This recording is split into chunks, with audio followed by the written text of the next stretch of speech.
여러분, 그래서 우리는요, 돈을 벌어도 남들보다 더 벌고 싶고, 승진을 해도 남들보다 더 빨리 하고 싶고, 직급을 가져도 남들보다 더 높은 직급을 갖고 싶은 게 우리의 마음입니다.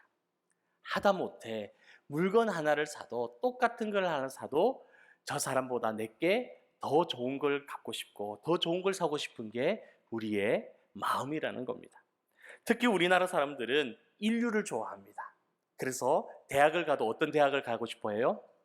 인류대학. 직장을 가도 어떤 직장을 가고 싶습니까? 인류 직장, 대기업, 세계가 주목하는 기업. 신랑감도 어떤 신랑감요? 인류 신랑감. 신부도요? 인류 신부감. 사위나 며느리도요? 인류 며느리, 인류 사위감. 다 그렇게 얻고 싶어요. 심지어 세상을 떠날 때 장례식도 어디요? 인류 장례식장. 차량도 이왕이면 리무진을 타고 나가고 싶고, 내가 묻히는 것도 이왕이면 좋은 곳. 그래서 옛날에는 배산임수라 그랬죠. 앞에 환히 보이고 뒤에는 숲이 우거지고 그 좋은 곳에 마지막까지도 묻히고 싶은 그 마음이 우리의 마음이라는 거예요. 여러분, 물론 같은 값이면 뭐라고요? 다홍치마라 그러잖아요. 똑같은 거면 최고가 좋습니다.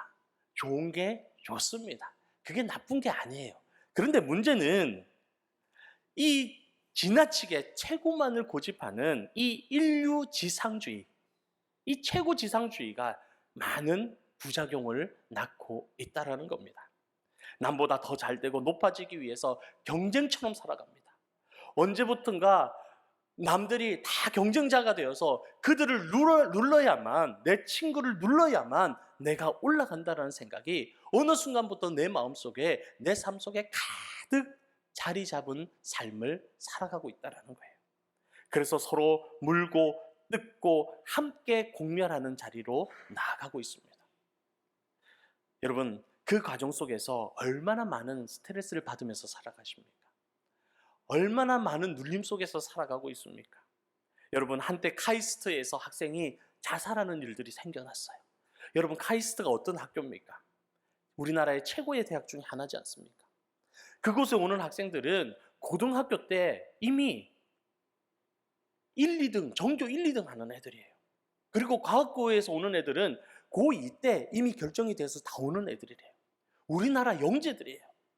그런데 그들을 한 곳에 다 모아놓으니 그곳에서도 1등에서 꼴등까지 성적이 나올 수밖에 없잖아요. 한 번도 1, 2등을 놓쳐보지 않은 아이가 그곳에 똑같은 아이들이 모여서 공부를 하다 보니 0.1점 차이로라도 내가 그 자리에서 떨어지게 될 때 그 상실감은 이루 말할 수 없는 거예요. 패배감이 앞서는 거예요. 그러다 보니 그 중압감과 그 스트레스를 이기지 못하고 스스로 목숨을 끊는 안타까운 일들이 일어나고 있었다는 겁니다. 여러분, 경쟁에서 이긴 사람은 이긴 사람대로 잠깐은 좋지만, 잠깐은 행복하지만 그것을 지키기 위해서 얼마나 힘들겠습니까? 얼마나 큰 스트레스를 받으면서 살아가냐라는 겁니다. 또 반대로 그 경쟁에서 진 사람은 패배감과 상실감과 절망감 가운데서 행복을 누리지 못하고 살아간다는 겁니다. 결국 세상의 성공 방식은 이 인류지상주의를 통해서는 아무도 행복해질 수가 없다라는 결론에 도달하게 됩니다. 여러분, 오늘 말씀을 통해서 예수님은 예수님의 성공 방식을 보여주고 계십니다. 이 세상을 살아가는 우리 성도들에게 성도의 삶의 모본, 성공의 모본을 예수님께서 보여주고 계시는 것입니다. 이 귀한 말씀을 통해서 우리의 성공의 길이 어딘지를 돌아보는 귀한 은혜의 시간 되시기를 주님의 이름으로 축복합니다. 오늘 예수님의 제자들이 예수님을 오랫동안 따라다녔습니다. 그래서 어렴풋이 예수님이 하나님의 아들이라는 것을 이제는 조금씩 깨달아가기 시작을 했어요. 그런데 안타깝게도 아직 예수님이 이 세상에 왜 오셨는지, 이 세상에 오신 진정한 목적이 무엇인지는 여전히 모르고 살아가고 있는 모습을 오늘 본문에서 보여주고 있습니다. 여러분, 그 당시 이스라엘은 로마의 식민지였어요. 그렇다 보니 이 이스라엘 백성들의 마음속에 꿈에도 소원은 뭐냐? 이 식민지 삶에서 해방되는 거예요. 우리가 일제시대의 식민지로 살아가고 있을 때 그 마음의 소원이 무엇이었습니까? 해방이었잖아요. 마찬가지로 이 이스라엘 사람들도 그곳에서 해방되는 게 꿈이었습니다. 그렇다 보니 그 마음속에 갖고 있는 희망이 뭐냐? 혹시 예수님을 통해서 이 로마라는 나라에서 해방되지는 않을까? 그래서 이 예수님을 통해서 새로운 나라를 만들어 갈 수 있지는 않을까 하는 희망이 생긴 거예요. 그 소망을 품고 살아가게 된 겁니다. 그렇다 보니 그들의 마음속에 언젠가부터 이 새 나라에 예수님이 왕이 되면 나의 자리는 어딜까? 내가 이렇게 예수님을 모시고 살아가고 있는데 예수님이 왕이 되시면 나는 어디까지 올라갈 수 있을까? 어느 자리를 차지할 수 있을까? 하는 것이 큰 관심이 되었던 거예요. 알게 모르게 서로 자리 다툼을 하고 있었던 겁니다. 다시 말해서 제자들의 성공 방식은 여전히 세상 사람들의 성공 방식과 똑같은 방식을 취하고 있었고 똑같은 가치관을 가지고 성공을 바라보고 있었다라는 것입니다. 그러던 어느 날 야고보와 요한이 예수님 앞에 공식적으로 한 가지 요청을 합니다. 그게 뭐냐? 37절에 보니까 예수님이 영광 중에 임하시면, 예수님이 왕이 되시면, 예수님의 나라가 되면 우리를 하나는 주의 우편에 하나는 주의 좌편에 앉게 하여 주십시오 하는 거예요. 여러분, 이 말이 무슨 말입니까? 예수님이 왕이 되시면 하나를 우의정, 하나를 좌의정, 그 최고의 자리에 우리를 앉혀주십시오 하는 거예요. 다른 제자들을 다 제쳐놓고 공식적으로 예수님한테 요청하고 있는 거예요. 여러분, 마태복음 20장 20절에 보면 이들의 어머니까지 나오는 것을 보여줍니다. 이들의 어머니까지 와서 예수님에게 뭐라고 말하냐면 이 두 아들을 가장 높은 자리에 앉혀달라는 거예요. 여러분, 이 어머니의 이름은 살로메입니다. 예수님의 어머니인 마리아와 자매 사이예요. 다시 말하면 이 좌편과 우편에 앉아달라는 이 제자들은 예수님의 친척인 거예요.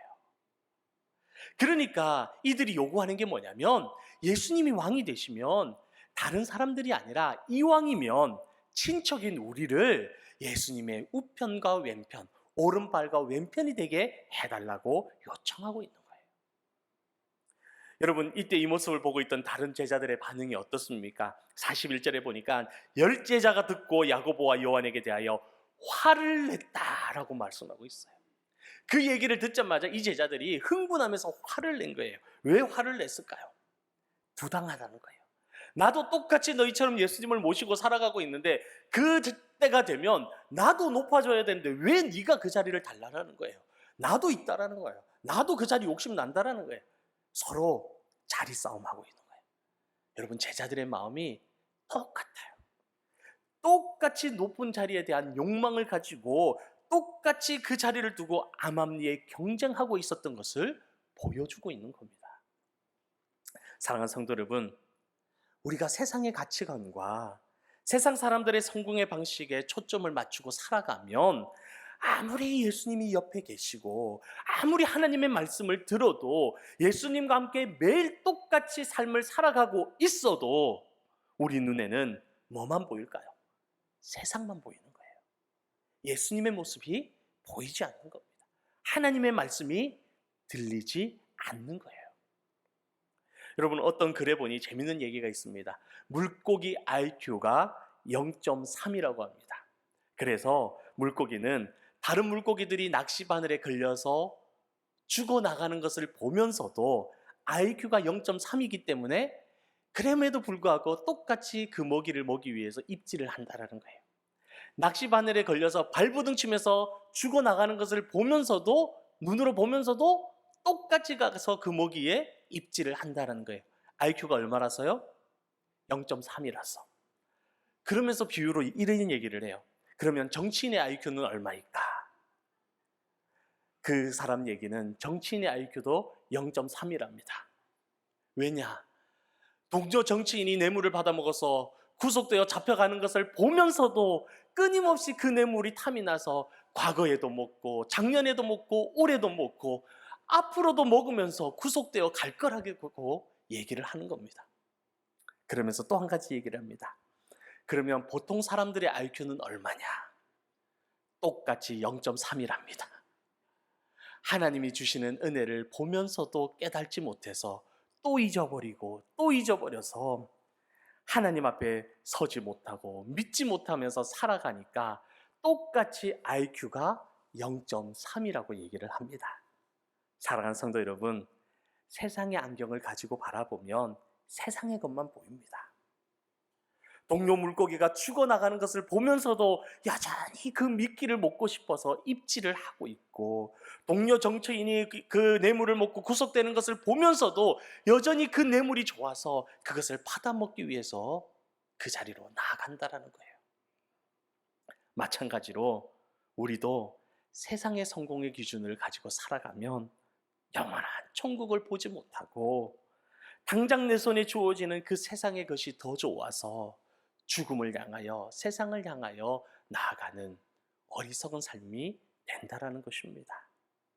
오늘 42절 말씀을 보면 예수님께서 세상의 안경을 쓰고 살아가는 제자들에게 이렇게 말씀하십니다. 예수께서 불러다가 이르시되 이방인의 집권자들이 그들을 임의로 주관하고 그 고관들이 그들에게 권세를 부리는 줄을 너희가 알거니와. 여러분, 이 말씀이 뭡니까? 세상의 성공을 가지고 살아가는 사람들이 어떻게 그 성공의 삶을 살아가느냐라는 것을 말씀하시는 거예요. 여기서 주관한다라는 말을 표준 세번역 세정판에 보면은 마구 내리 누르고라는 뜻이에요. 그리고 권세를 부리고 세도를 부린다라는 것으로 번역되어 있습니다. 그리고 공동 번역에는 백성을 강제로 지배하고 또 높은 사람들은 백성을 권력으로 내리 누른다라고 번역하고 있습니다. 즉 세상의 성공은요, 권세를 부리고 세도를 부리고 나보다 낮고 가난한 사람들을 억누르고 힘으로 누르면서 살아가는 삶, 그 삶이 마치 성공한 삶처럼 보여지는 것이 세상의 성공이라는 것입니다. 여러분, 혹시 우리가 성공하려는 이유가 이 삶을 한번 살아보려고 성공하려고 하는 것은 아니십니까? 오늘 43절에 44절에 보면 예수님께서 이렇게 말씀하십니다. 너희 중에는 그렇지 않을지니 너희 중에 누구든지 크고자 하는 자는 너희를 섬기는 자가 되고 너희 중에 누구든지 으뜸이 되고자 하는 자는 모든 사람의 종이 되어야 하리라. 하나님의 나라의 성공 방식을 말씀하시는 거예요. 세상에서는 많은 것을 소유하고 높은 자리에 올라가고 힘으로 사람을 억누르면서 사는 사람이 성공한 사람처럼 보일지 모르지만 너희가 우편에 앉고자 하는 그 나라, 너희가 좌편에 앉고자 하는 그 하나님의 나라는 그런 성공이 아니라 하나님의 나라에서 성공은 다르다는 것이에요. 하나님 나라에서 성공한 사람이 되려면 섬기는 자가 돼야 된다. 하나님 나라에서 높은 사람이 되기를 원한다면 모든 사람을 섬기는 종이 먼저 되라 라고 말씀하시는 것입니다. 그러면서 예수님께서는 자신의 삶을 모델로 소개하고 계십니다. 인자가 온 것은 섬김을 받으려 함이 아니라 도리어 섬기려 하고 자기 목숨을 많은 사람의 대속물로 주려 함이라. 오늘날 많은 사람들이, 또 많은 기독교인들이 세상의 기준을 가지고, 세상의 성공의 기준을 가지고 그 자리에 오르고자 애를 씁니다. 그리고 야고보와 요한처럼 그 자리에 오르기 위해서 예수님의 이름으로 간절히 기도하고 요청하며 그 자리를 바라보며 세상을 살아가고 있다라는 것입니다. 이런 우리에게 예수님은 하나님 나라에서 성공하는 삶의 방법을 자신의 삶을 통해서 우리에게 소개해주고 계시는 것입니다. 예수님은 하나님의 아들임에도 불구하고 천한 인간의 모습으로 가장 낮은 자까지 내려오셨습니다. 그리고 자기 목숨을 죄인들의 대속물로 내어주셨어요. 십자가의 죽음을 통해서 가장 낮은 자리까지 내려오셨을 뿐만이 아니라 내가 저지른 그 잘못까지, 그 죄값까지 예수님이 대신 짊어지시고 죽는 자리까지, 그 죽음의 자리까지, 그 음부의 지옥의 자리까지 내려가심으로 인간을 섬기시는 그 메시아의 모습을 보여주셨던 것입니다. 그래서 빌립보서 2장 6절에는 이 예수님의 모습을 그는 근본 하나님의 본체시나 하나님과 동등됨을 취할 것으로 여기지 아니하시고 오히려 자기를 비워 종의 형체를 가지사 사람과 같이 되셨고 사람의 모양으로 나타나사 자기를 낮추시고 죽기까지 복종하셨으니 곧 십자가에 죽으심이라. 이렇게 기록하고 있습니다. 사랑하는 성도 여러분, 예수님의 이 성공 방식이 하나님 나라에서 성공하는 방식임을 여러분 기억하시기 바랍니다. 이 방법이 하나님 나라에서 높여지는 방법임을 우리는 명심하면서 살아가야 되는 것입니다. 그렇다면 여러분, 우리가 꼭 봐야 되는 게 하나 있습니다. 그게 뭐냐? 낮아지고 섬기시고 마침내 십자가에서 죽으신 예수님의 결과가 어떠하냐라는 거예요. 이렇게 할 때 높아진다고 말씀하신 예수님, 그 삶으로 보여주신 예수님이 과연 지금 어떠하냐라는 거예요. 요한계시록 1장 17절에서 18절 말씀을 보면 나는 처음이요 마지막이니 곧 살아있는 자라. 내가 전에 죽었었노라.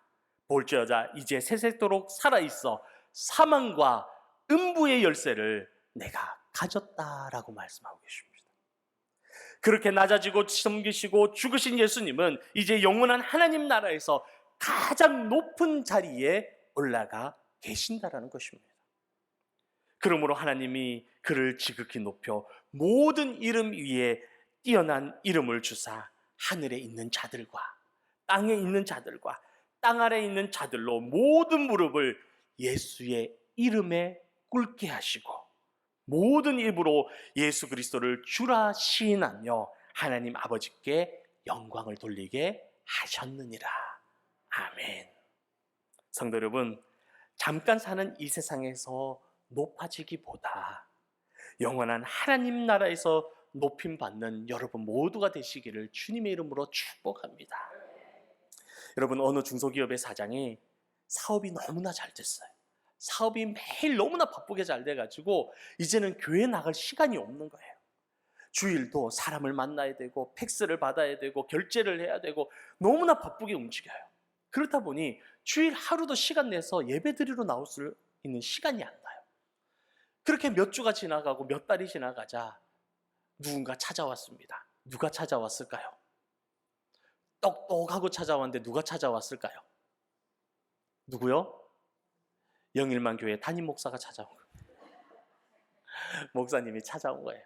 왜 찾아왔을까요? 예배 안 나오니까 안타까운 마음에 찾아온 거예요. 집사님, 이제 교회 나오셔야죠. 예배 빠지시면 어떡합니까? 하고 신방 온 거예요. 그런데 이 사장님이 지쳐하나요? 목사님은 바빠 죽겠는데 찾아와가지고 때 되면 안 나갈까 봐 저렇게 오신다 속으로 그러면서 목사님, 제가 지금 너무 바쁘니까 다음에 제가 한번 시간 내서 목사님 만나겠습니다 하고 돌려보냈어요. 그리고 그 위에도 사장은 열심히 일을 했고 사업은 계속 잘 됐어요. 그리고 3개월이 지나던 어느 날 불청객이 찾아왔습니다. 누가 찾아왔을까요? 죽음이 찾아온 거예요.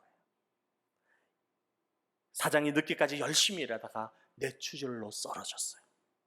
근데 이 죽음은 예약도 없고 노크도 없이 찾아온 겁니다. 여러분, 누가복음 12장 20절 말씀에 하나님은 이르시되 어리석은 자여 오늘 밤에 내 영혼을 도로 찾으리니 그러면 네가 예비한 것, 네가 그렇게 세상의 것들을 준비하고 세상의 것들을 가지기 위해서 준비한 그 모든 것들, 가진 모든 것들 다 네 것이 되겠느냐 하고 물으십니다. 세상에서 높아지는데 정신없이 살았던 이 사장은 곧 떠나야 하는 죽음의 여행을 보지 못했고 영원히 살아가는 천국의 삶을 생각하지 못하고 살아갔던 것입니다. 예수님께서는 우편과 좌편의 자리를 요청하는 야고보와 요한에게 세상의 성공의 방식이 아닌 하나님의 성공의 방식을 알려주고 계십니다. 너희는 내가 마시는 잔을 마시며 내가 받는 세례를 받으려니와 내 좌우편에 앉는 것은 내가 줄 것이 아니라 누구를 위하여 준비되었든지 그들이 얻을 것이니라. 아멘. 여기서 잔과 세례는 예수님의 십자가의 고난, 예수님의 그 길을 말씀하고 계시는 겁니다. 다시 말해서 예수님의 삶의 모본을 따라 섬김과 헌신과 희생을 살아가는 그 사람이 누가 될지 모르지만 그 사람이 예수님의 좌편과 우편의 영광을 얻게 될 것이다 라고 말씀하시는 것입니다. 사랑하는 성도 여러분, 이 세상의 성공의 기준을 따라 살아가면 결국 나도 죽고 내 자녀도 죽고 우리 가족도 죽고 모두가 죽고 하나님의 영광도 가리게 됩니다. 여러분, 진정한 영원한 성공의 자리에 앉기를 원하신다면 주님께서 우리에게 본을 보여주셨던 것처럼 가정에서, 직장에서, 내 삶의 모든 자리에서 섬김의 본을 보이며 살아가는 여러분 되시기를 주님의 이름으로 축복합니다. 그 길이 바로 예수님께서 보여주신 성도의 삶의 모범이 되는 모습이며 동시에 예수님의 우편과 좌편에 앉게 되는 성공의 방법임을 기억하시는 영일만의 모든 성도 되시기를 주님의 이름으로 축원합니다.